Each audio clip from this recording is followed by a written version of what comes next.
Hey guys, welcome to this week's podcast episode. I'm really excited about today's topic because we're going to talk all about saying goodbye to shame. We're going to talk about the art of gratitude. We're going to talk about love, the blessings at adversity. And with that, I have an entrepreneur on the show, Annie Temple. She's got an amazing story. Um, she's going to talk to us about what it means to, ride the roller coaster of entrepreneurship and all of the blessings of entrepreneurship. So, Annie, welcome. Thank you. Thank you so much for having me. Yeah, kind of tell people briefly kind of briefly your backstory, what you do now, and we'll get into some of the deeper topics of today's convo. Sure. So I'm an entertainer at heart. I love performing, whether it's on a podcast or a stage or in one of my movies. I consider myself an erotic entrepreneur, and that is because I started as a striptease artist when I was 23 years old. And I went on to do lots of other areas of the adult entertainment industry since then. One challenge I've consistently faced is my health. In Mm, 2012, I had an emergency surgery to remove 75% of my large intestine. And I had a temporary ileostomy, which I mm, spent the next 10 years trying to avoid getting a permanent ileostomy. But about a year ago, things escalated, and I felt that I really had no choice but to get a permanent ileostomy. And mm. as someone who earns a living off basically being naked in the adult entertainment industry, that was really devastating for me because I thought I wouldn't be able to do my work anymore.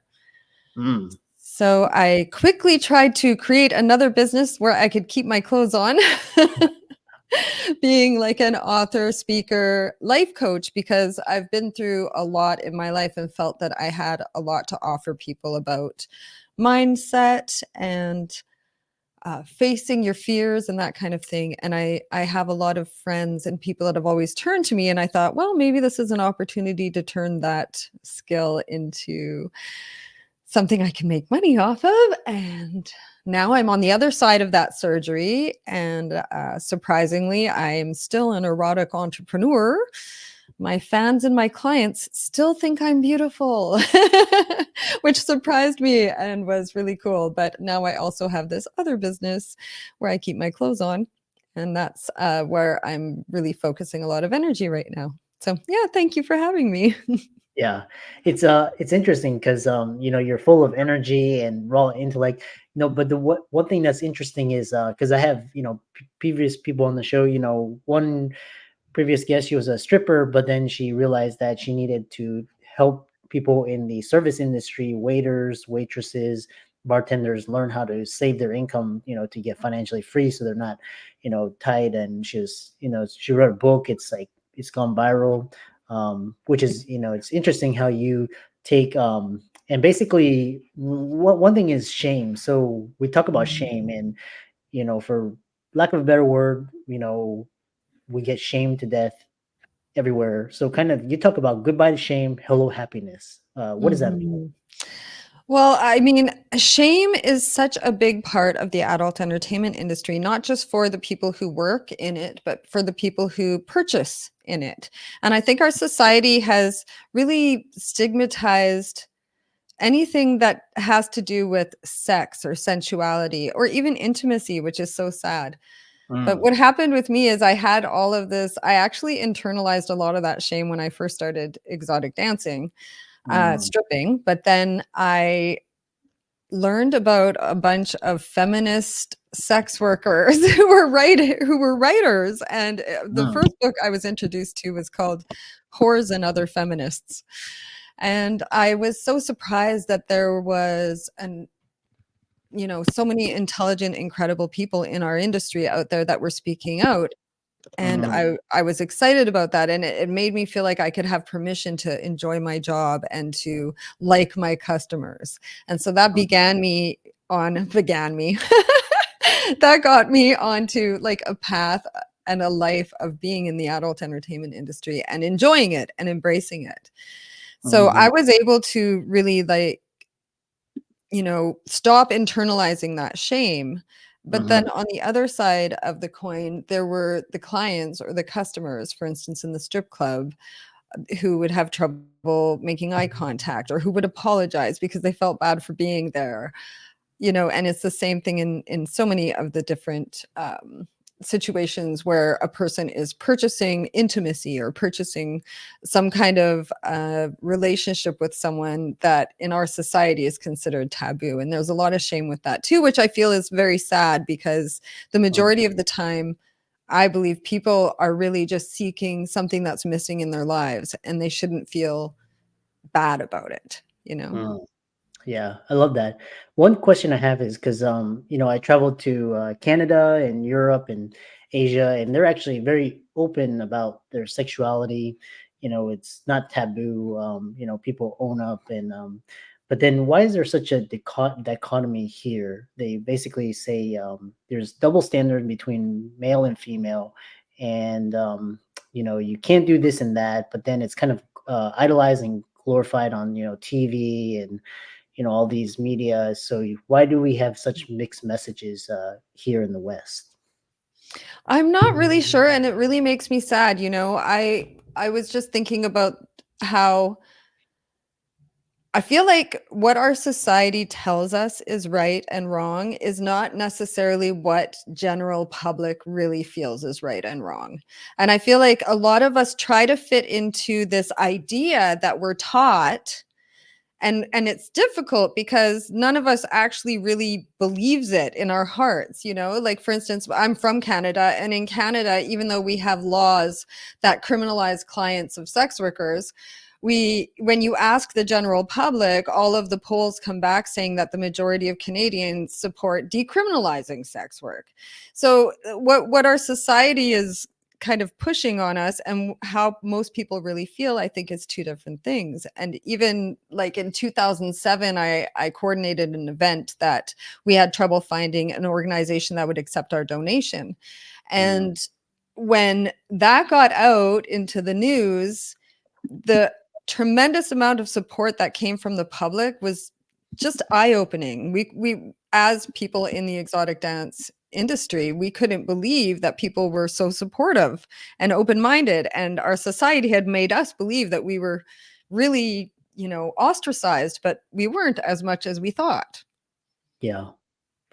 And one question I have is the divorce rate is at all time high, and again so like, I guess I'm not sure where this source is because like I studied, for example, I know the modern educational system was kind of designed to trap people into becoming, but then this idea of sexuality, because you see these images on TV and advertisements, but then you have for example institutions such saying this is wrong, this is bad, but then you also have the pornography, and then it's kind of like you have toxic masculinity, and you have like, and basically you have these messages saying that in order to be a man you have to kind of get so many notches on your belt, but then females, you can't own up to your sexuality, you have to like hide it. So Mhm. I don't, what is like, why do we have so much, and then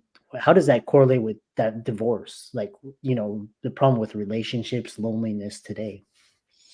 In my opinion, and this comes from being the sounding board of a lot of unhappily married men. But Mhm, my opinion, and women as well, because I have lots of girlfriends, but you know, people obviously struggle with communication. That's probably the biggest thing. And one of the things that we hate to communicate about is our honest feelings. So, for instance, because in our monogamy style culture, we can't actually admit if we're attracted to another person. mm, That builds all kinds of walls between you that you can't discuss, mhm, and then there's the whole like pressure of sex and toxic masculinity. yeah. I personally don't like the term toxic masculinity Mm. because I have a son. Oh, okay. And and I mean, masculinity, is that something we need to demonize, really? I don't Mm, know. Like the majority of the women, heterosexual women I know, they are very attracted to a masculine man or what we consider masculine. mm, So then, but then we shame them for that masculinity, and that I don't agree with that, and that's a problem with what I consider to be like the feminist theory and feminist culture. It doesn't just turn on men, it turns on women who love men, and it turns on women who work in the adult entertainment industry as well, because we're catering to men's desires. But what mhm, about women's desires? Do we not have the same desires? And can we not acknowledge that? mhm, mhm. Yeah, it's interesting. This whole like I said, this whole area of sexuality and relationships and kind of how basically is like is changing. So I'm just curious, and I love talking to individuals, and I love like trying to reconcile like what makes sense, what doesn't, and Mhm. so talk about basically you talk about this idea of the art of gratitude and love on the margins. What is love on the margins? Well, a lot of people think that sex workers are not lovable. We're not worthy of love because we work in this industry. And Mm, there are a lot of people in my industry who don't think that they'll ever be able to find love or that they'll ever be able to find someone who can accept their job. And that's because of jealousy and control. mhm, And I feel a lot of that is the monogamy culture, where we feel like we own one another. And really, we need to get out of this headspace of believing that we own each other. We don't own each other. We choose to make a life together. And if we own each other, then we don't need to try anymore. We don't need to like work to keep that relationship going. And if we actually realize that this is an agreement, like, and communication, like we were talking before, is just so important. But a lot, and that is one of the things, like, in terms of love on the margins, I'm in a very happy relationship, even though I work in the adult entertainment industry. And it's because my partner does not get jealous. Well, he does get jealous. We all do, don't we? But then we stop ourselves and we go, I'm with this gorgeous man. Of course, other women are going to hit on him. Or, whatever it is we have to tell ourselves to remind ourselves that this is, that this is normal. This is fine. We don't have to become angry, upset, hurt, scared just because someone else finds our partner attractive or whatever it is at that moment that's making us jealous. And the other reason is because he sees the value of my work. And so I know that there are people, since he exists, there are people out there who will see the value of our work, and adult entertainers are not destined to be lonely forever. But that's definitely love on the margins. mm. Yeah, real okay. I got it. Interesting. Yeah, I love that. Because basically, I'm reading this book called the four just I think Don Miguel, or it's talking about the four different types of loves. There's erotic, Mhm. there's brother, there's best friend, there's different types. So um and yeah, people should not be looked down upon, less than, or guilted or shamed. um Mhm. One thing is talking about is so this idea of monogamy and like why is it that so one thing is the incidence of infidelity is probably, I'm sure, 90%. And um and how Really? come, I mean, that's um in some certain countries it's like, for example, certain countries you can have multiple wives, but then why is this idea of monogamy, is that a church thing? Is that a Protestant or some, I'm just curious. I'm spiritual, Mhm. I'm not religious, so that's why I'm Mhm. asking. That's an interesting question. I'm not really sure where exactly monogamy started, although I think I've heard it's like a church or religious thing. Yeah. It could also be, I think I've heard it's like a primal thing where, the female looks for a mate who will provide for her when she's pregnant for 9 months and then taking care of her babies and nursing, because what the hell? How can we do it all, right? Yeah. And all of that could be true.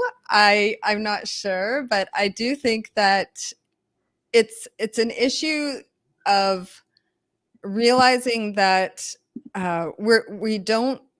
we don't own each other. And I think infidelity, there is a high rate of that. I agree with you. I also think that monogamy culture makes us believe that infidelity is like the worst thing in the world that can possibly happen. And personally, if I'm going to blow it out of proportion and make it into this thing that's so horrible, then of course it's going to devastate me and it's going to destroy our Well, relationship.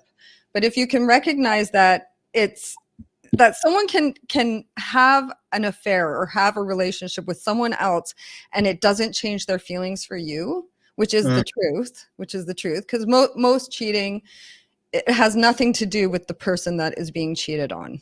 Nothing. It has to do with the person that's doing the cheating, and they need this ego boost, or they have this desire and they just go for it, and it has nothing to do with the partner that they're cheating on. And so mm, to not take it personally, and to also realize that it's something that can be worked on and overcome with communication. And mm. that's, usually what leads to cheating is the lack of communication, wouldn't you say? Yeah. Well, I mean, like I said, this idea of infidelity, it's usually, maybe it's an escape, or kind of maybe variety. Mhm. It's Well, we get so used to our partners, right? They become so familiar to us. We've heard all their stories. We know exactly how they touch us. Everything is just so familiar. It's not as exciting anymore. Maybe we stop paying attention to each other. We stop having those connections and intimacy, and then someone outside the relationship makes us feel desirable or special. And mhm, honestly, that's one of the reasons why I think a lot of, especially professional men, go to see sex workers, is because mhm, they don't want to cheat on their wives. They don't want to have a relationship outside their relationship, but they just want to get their intimacy needs met. They mm, want someone to make them feel desirable, and look at them and listen to them and laugh at their jokes, and share some connection and a moment with them, because their wives, and they're not experienced that with their wives anymore. And I mm, almost like, I know this is probably crazy and I'll draw a lot of attention for saying this, but I wish that more women would see outside intimacy providers, because I think it would bring back that spark and they could take it back home. And maybe, you know, yeah, maybe that's a little bit crazy, but that's what I yeah. think. Do you think that the women that they basically because if for the women listening to this, I'm sure it elicits like a huge, like, visceral emotional reaction, like, no. And you think that's social conditioning, or you just think that's just like what do you think that is? I think a lot of it is social conditioning. I think it's mindset. Just like we tell ourselves limiting beliefs, it's the same thing. We tell ourselves, if he really loved me, he wouldn't do this. If he, you know, he did this, therefore it means this. Mhm, And it rarely is what we think it is. That's our social conditioning, and that's our limiting beliefs. mm, Most of the time, when somebody behaves in a way that we don't like, it really has nothing to do with us, whether it's in a relationship or not. And every single person behaves in the way that they behave because of something inside of them that's going on with them. And to take it personally is when it becomes a problem. Hard not to do, obviously, you yeah. know. But what I've learned is that, and it's because I've been so sick and so close to death, and I've been on the sidelines of life so for so many years in my life, that I Mm, learned what I feel is the most important things. And what's most important to me is to be happy today. And so many people get into relationships and the relationship just blah blah blah and life goes on. But me, I want to be happy every single day, because I'm so grateful for today and I just want to be happy today. And so if my partner is making my life miserable because he's a jerk, or I know he's hitting on other women behind my back, or whatever thing is going on that's making me feel terrible, mm, I have to say to myself, do I want that in my life?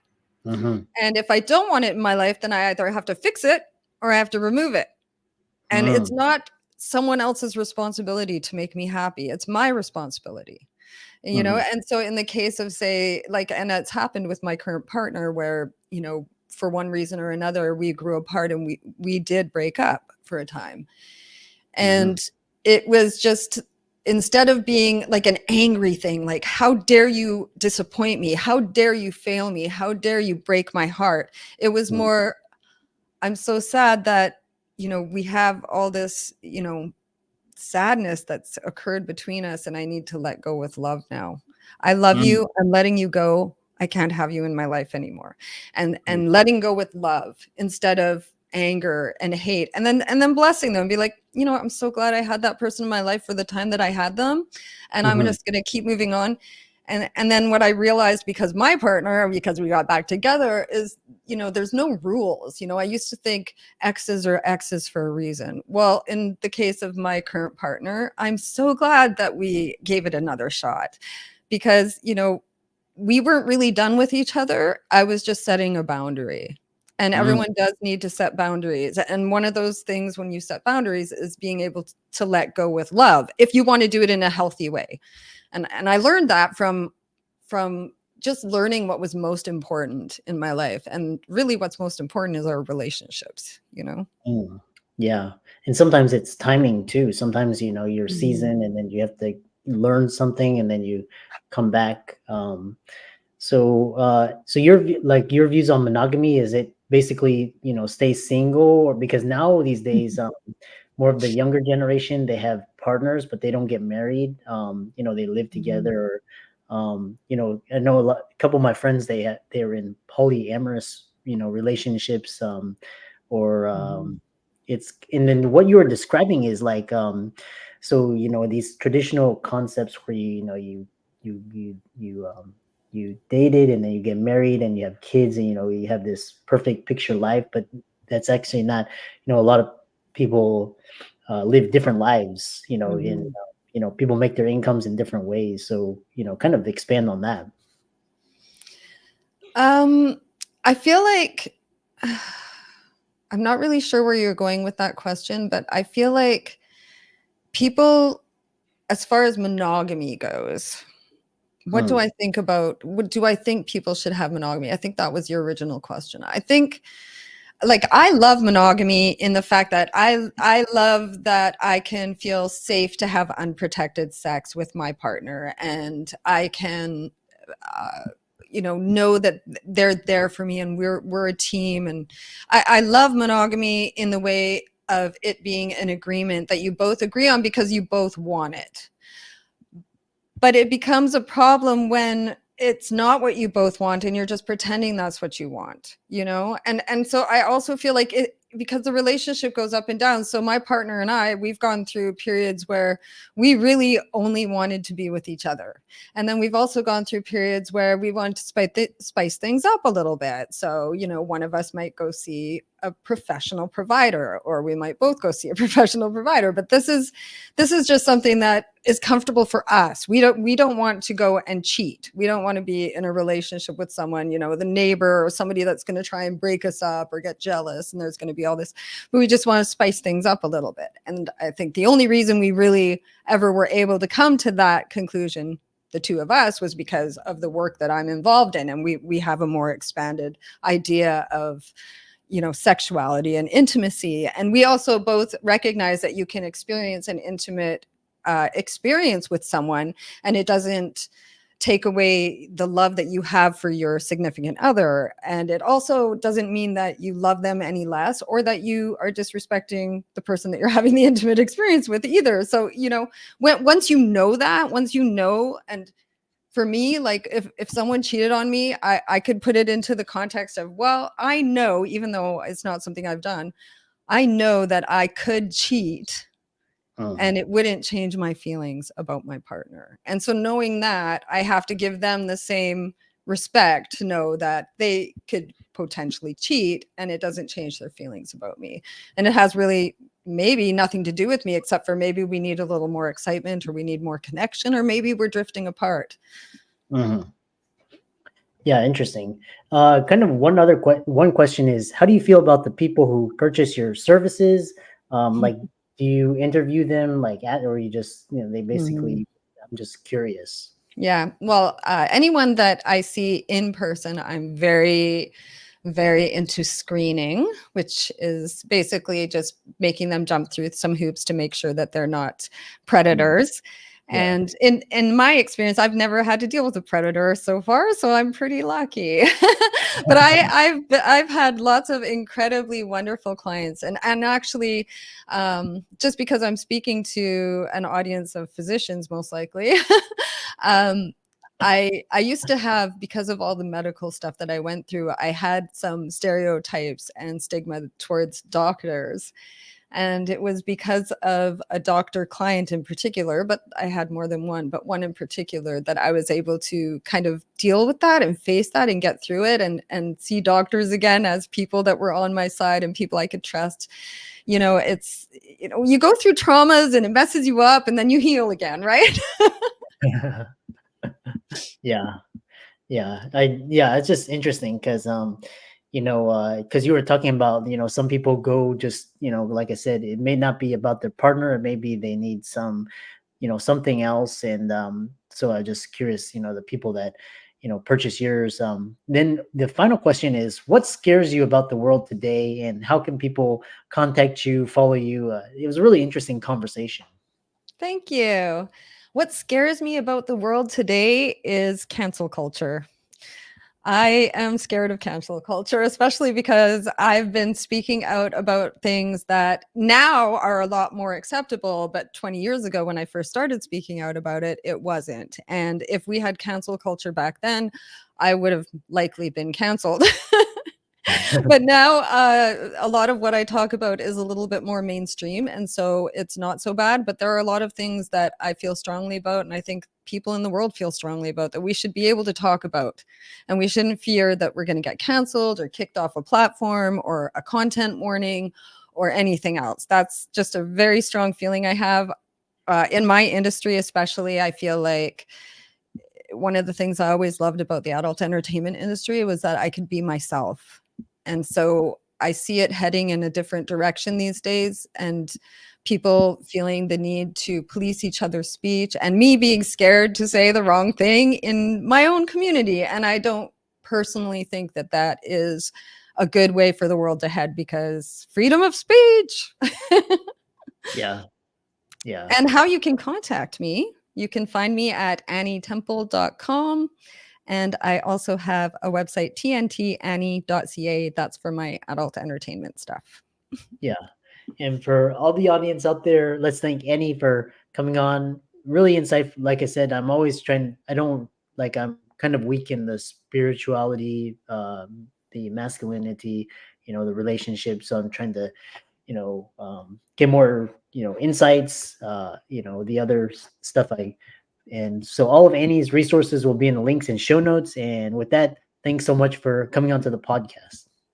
Thank you very much.